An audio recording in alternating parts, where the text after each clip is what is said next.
Baik, kita akan lanjutkan pembahasan kita mengenai LAN. Setelah kita membahas beberapa hal tentang LAN, kita akan sampai kepada kesimpulan kenapa sih kita harus memakai LAN? Apa perlunya LAN gitu. Jadi kita memerlukan local area network ini untuk berbagai alasan yang sangat penting ya. Terutama dalam konteks penggunaan di rumah, di kantor atau lingkungan pendidikan. Nah, ini saya sampaikan beberapa alasan utama kenapa kita harus menggunakan LAN. Yang pertama adalah berbagi sumber daya. Berbagi sumber daya ini bisa bermacam-macam ya, mulai dari printer, mulai dari sharing scanner segala macam. Dengan LAN, ini beberapa komputer dapat menggunakan atau berbagi printer atau scanner ini dengan pengguna lain. Jadi kita tidak harus banyak menggunakan printer atau scanner atau alat lain, cukup satu aja dan bisa di-sharing ke beberapa pengguna atau user. Kemudian juga file data juga bisa dibagi dengan beberapa user, misalkan satu file atau satu folder bisa di-sharing atau dibagi dengan beberapa pengguna lainnya. Gitu. Yang kedua, kenapa kita harus pakai LAN? Ini agar komunikasi kita cepat dan efisien. Contohnya untuk penggunaan email dan instant messaging.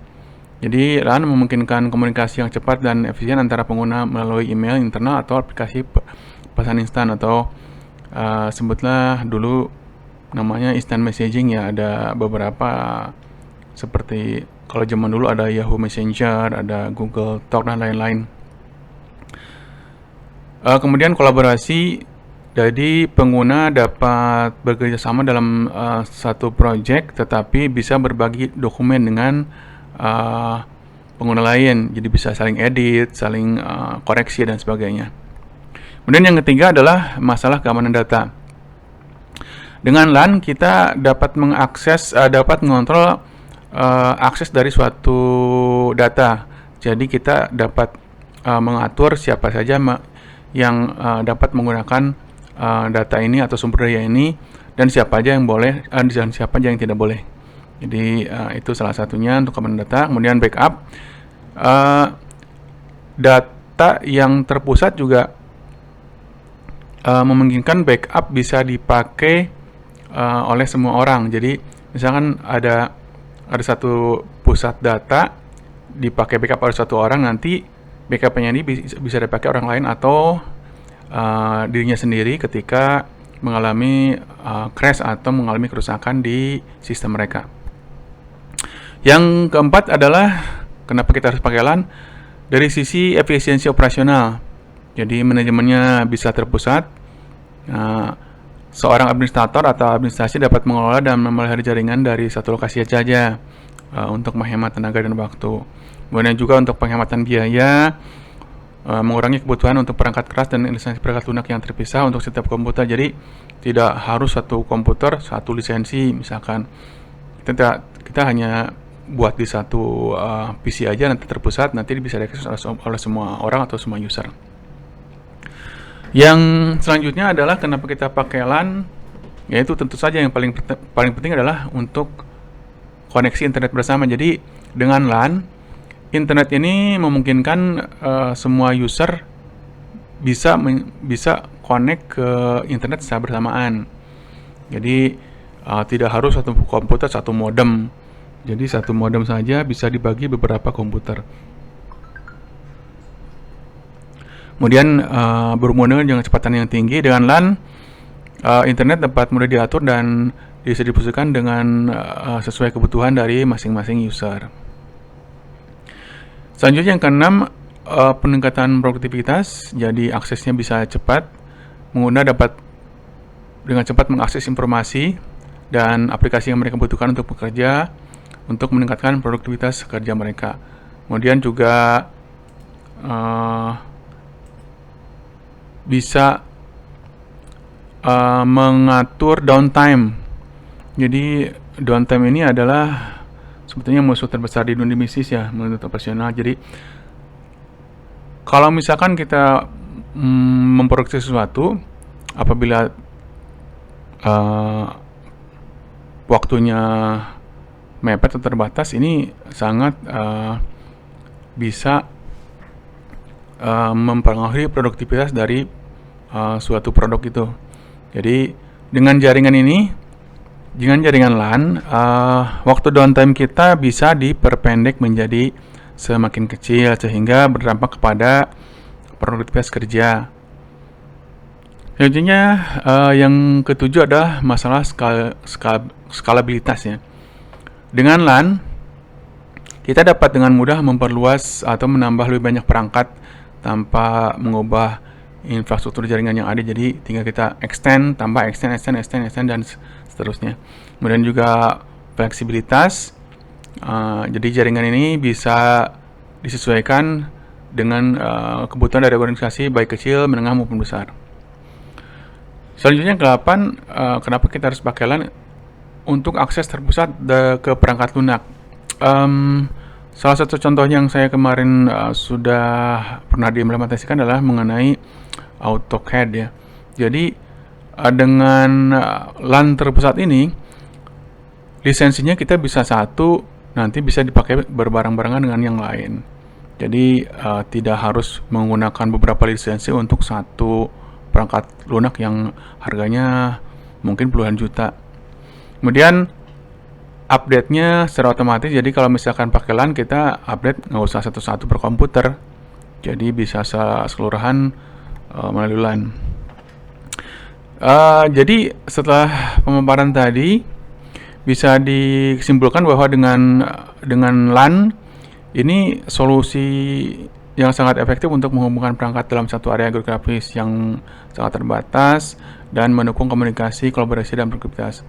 Jadi banyak sekali keuntungan yang bisa didapat dengan diimplementasikannya local area network untuk kantor, sekolah, ataupun universitas atau pemerintahan. Baik, demikian. Nanti kita lanjutkan ke slide berikutnya. Baik, kita lanjutkan ke pembahasan berikutnya, yaitu mengenai komponen-komponen yang ada di LAN. Seperti sudah kita bahas sebelumnya, beberapa komponen yang ada di local area network antara lain, yang pertama adalah network interface card, yaitu perangkat yang menghubungkan LAN, perangkat yang menghubungkan komputer dengan jaringan yang ada di dengan LAN. Jadi tanpa adanya NIC ini, komputer tidak akan bisa terhubung ke jaringan LAN. Yang kedua adalah kabel Ethernet. Kabel Ethernet ini digunakan untuk menghubungkan perangkat ke perangkat. Jadi jenis-jenis kabelnya yang digunakan adalah seperti yang sudah saya sebutkan sebelumnya, ada Cat5e, contohnya Cat6, Cat7, dan sebagainya. Jadi jenis-jenis ini berbeda dari tingkat kecepatannya. Semakin tinggi jenisnya, semakin cepat transfer data yang bisa dilakukan. Selanjutnya adalah switch. Switch ini adalah perangkat yang digunakan untuk menghubungkan beberapa perangkat dalam jaringan untuk mengelola lalu lintas di antara mereka. Jadi switch ini bekerja dengan cara memeriksa alamat MAC address dari setiap komputer yang terhubung ke jaringan dan mengarahkan paket data yang dibawanya ke tujuan yang tepat sesuai dengan tujuannya. Yang selanjutnya adalah router. Router ini menghubungkan LAN ke jaringan lain atau bisa juga menghubungkan LAN ke jaringan internet. Router ini fungsinya adalah mengelola lalu lintas yang ada di jaringan lokal dan jaringan eksternal. Jadi dia akan mengatur ini paketnya kemana saja, atau juga ada router yang menambahkan fungsi tambahan keamanan seperti firewall. Selanjutnya adalah access point atau AP. Nah, access point ini digunakan untuk menghubungkan perangkat komputer atau laptop dengan jaringan komputer secara wireless, jadi tanpa kabel. Jadi dia menjembatani jaringan LAN dengan jaringan yang ada maksudnya dia menjembatani jaringan LAN dan jaringan wireless. Jadi suatu perangkat yang tidak terhubung secara langsung dengan kabel ke jaringan dengan akses point ini bisa terhubung ke jaringan tanpa kabel. Yang selanjutnya adalah modem. Modem ini adalah perangkat yang mengubah sinyal digital dari router menjadi sinyal analog yang dapat dikirimkan melalui saluran telepon atau saluran TV atau saluran fiber optik dan sebaliknya. Jadi sebelum era sekarang ini, dulu untuk koneksi internet itu memakai modem, tidak seperti sekarang memakai router yang sudah lebih canggih. Tapi fungsi modem ini sekarang sudah ada di router. Jadi di router ini sekarang seperti bisa dilihat kalau misalkan kita sewa internet di IndiHome misalkan, yang Telkom itu satu router itu sudah ada beberapa fungsi. Jadi ada fungsi router, ada fungsi firewall juga, ada fungsi modem juga, ada fungsi WiFi juga. Jadi satu router bisa memuat beberapa fungsi. Yang selanjutnya adalah repeater.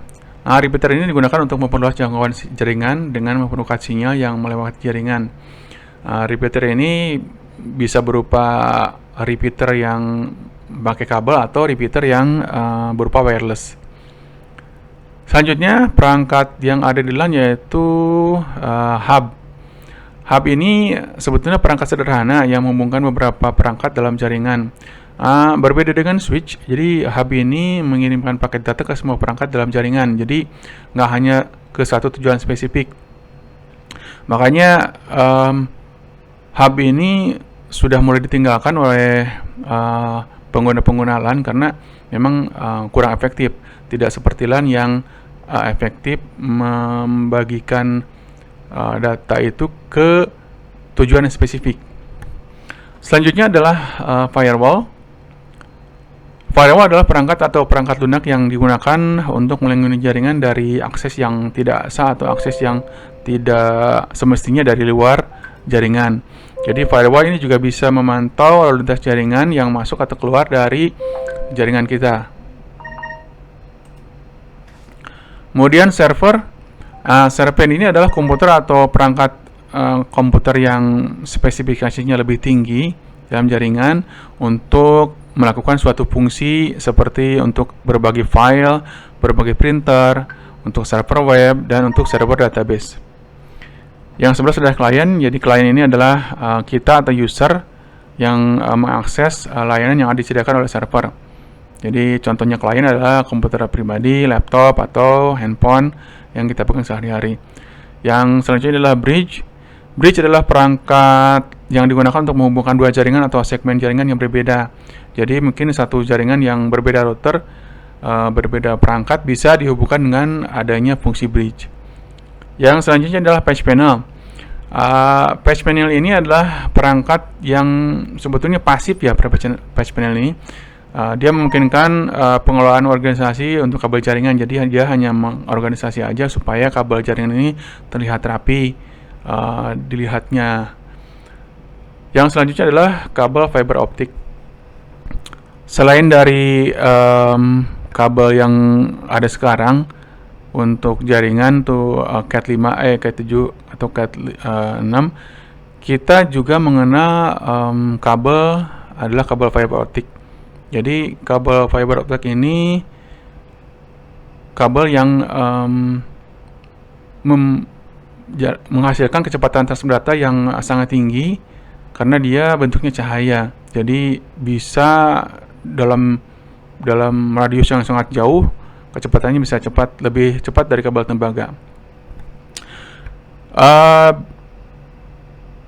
Saya kira untuk peralatan LAN saya cukupkan sekian. Jadi inilah komponen-komponen yang ada di jaringan yang biasanya kita lihat sehari-hari. Kita akan lanjutkan ke pembahasan berikutnya. Baiklah, kita akan lanjut ke pembahasan selanjutnya, yaitu mengenai topologi jaringan. Topologi jaringan ini adalah tata letak atau struktur fisik dan logis dari sebuah jaringan komputer. Jadi topologi ini menggambarkan bagaimana berbagai perangkat jaringan seperti komputer, router, atau switch yang dihubungkan satu sama lain dan bagaimana data mengalir di antara perangkat-perangkat tersebut. Nah, topologi jaringan ini ada beberapa macam. Kita akan bahas satu persatu. Yang pertama adalah topologi bus. Topologi bus ini menggunakan satu kabel utama atau backbone untuk menghubungkan semua perangkat dalam jaringan. Jadi setiap perangkat terhubung ke kabel utama ini dengan menggunakan konektor. Ciri-ciri topologi bus yaitu untuk instalasi mudah dan murah. Kemudian jika mengalami kegagalan atau kegagalan koneksi, kabel utama, contohnya kabel utama mengalami masalah, nah seluruh jaringan akan down atau mengalami gangguan. Kemudian data collision yaitu rentan terhadap tabrakan data antara user atau antara anggota jaringan jika banyak perangkat mengirimkan data secara sekaligus pada saat yang bersamaan. Itu dia topologi bus. Kemudian selanjutnya adalah topologi ring. Topologi ring ini menghubungkan semua perangkat dalam sebuah lingkaran atau sebuah cincin. Jadi bentuknya berputar atau lingkaran. Jadi data dikirimkan dalam satu arah atau unidirectional atau dua arah atau bidirectional dan melewati setiap perangkat sehingga mencapai tujuan. Ciri-ciri topologi ring adalah performance. Setiap perangkat memiliki kesempatan yang sama untuk mengirimkan data dan mengurangi kemungkinan tabrakan data. Untuk tingkat kegagalannya, jika suatu perangkat atau koneksi dalam cincin mengalami masalah, seluruh jaringan juga dapat terganggu. Kemudian pengelolaannya lebih mudah, jadi karena jaringannya skalanya lebih kecil. Selanjutnya adalah topologi star. Topologi star ini menghubungkan semua perangkat ke satu perangkat pusat, biasanya berupa sebuah switch atau hub. Nah, setiap perangkat ini terhubung ke perangkat pusat ini dengan menggunakan kabel masing-masing kabel, jadi kabel individual. Jadi dari satu perangkat langsung ditarik ke perangkat pusat. Ciri-ciri topologi star yaitu instalasinya mudah. Kemudian jika perangkat pusat mengalami masalah, seluruh perangkat jaringan akan terganggu, jadi tidak akan terhubung. Namun jika satu kabel atau perangkat gagal, jaringan lain masih tetap berfungsi. Untuk performance dari topologi star ini lebih baik dibandingkan dengan topologi bus atau topologi ring karena data langsung dikirimkan ke perangkat pusat. Selanjutnya topologinya yang selanjutnya adalah topologi mesh. Topologi mesh ini menghubungkan setiap perangkat ke setiap perangkat lainnya dalam jaringan. Hal ini bisa membuat atau menciptakan banyak jalur untuk data yang dikirimkan dengan meningkatkan redundansi dan keandalan. Ciri-ciri dari topologi mesh adalah sangat rentan terhadap kegagalan karena banyak jalur alternatif untuk data. Redundansinya sangat tahan terhadap kegagalan, jadi tidak gampang gagal karena banyak jalur atau alternatif untuk menyalurkan data. Nah, untuk biaya, ini biayanya relatif lebih tinggi karena memerlukan banyak jaringan untuk mengkoneksikan dari satu tempat ke tempat lain. Mengenai performance-nya sangat baik karena dapat mengambil banyak jalur untuk mencapai tujuan dari jalur data. Selanjutnya, topologi tree. Topologi tree ini adalah kombinasi dari beberapa topologi star yang terhubung ke sebuah topologi bus. Jadi bisa menciptakan struktur yang lebih kompleks seperti mungkin bisa dilihat seperti cabang-cabang pohon ya. Jadi setiap cabang pohon itu terhubung ke pohon pusat. Jadi topologi seperti cabang-cabang yang ada di pohon. Ciri-ciri dari topologi tree adalah mudah diperluas, jadi scalability-nya gampang dan mudah untuk ditambahkan perangkat-perangkat lanjutan dari perangkat-perangkat yang sudah ada. Jika kabel utama atau backbone mengalami masalah, seluruh jaringan juga dapat terganggu. Namun untuk manajemennya mudah dikelola karena memiliki struktur yang hierarkis. Selanjutnya adalah yang terakhir adalah topologi hybrid. Nah, topologi hybrid ini adalah kombinasi dari dua atau lebih topologi jaringan yang berbeda untuk menciptakan jalur atau jaringan yang lebih fleksibel dan efisien. Misalnya kombinasi dari topologi star dan mesh. Nah, untuk topologi hybrid ini fleksibilitasnya tinggi ya. Jadi memungkinkan penggabungan kelebihan dari beberapa topologi untuk menciptakan jaringan yang sesuai untuk kebutuhan spesifik. Jadi bisa menutup kelemahan dari beberapa jaringan yang sebelumnya ada. Untuk tingkat kompleksitasnya ini lebih kompleks dari topologi-topologi yang lain dibandingkan dengan topologi lain. Jadi memang lebih kompleks kalau untuk hybrid ya, karena kita banyak sekali jalur-jalur yang harus dilihat untuk topologi hybrid ini. Untuk performance-nya dapat memberikan performance yang lebih baik dan keandalannya lebih tinggi karena menggabungkan beberapa aspek positif dan menutup aspek-aspek negatif yang ada di topologi-topologi sebelumnya. Makanya topologi hybrid ini sekarang banyak diaplikasikan untuk struktur topologi LAN yang ada di dunia ini. Nah, demikianlah pembahasan mengenai topologi. Semoga bermanfaat. Kita akan lanjut ke pembahasan selanjutnya.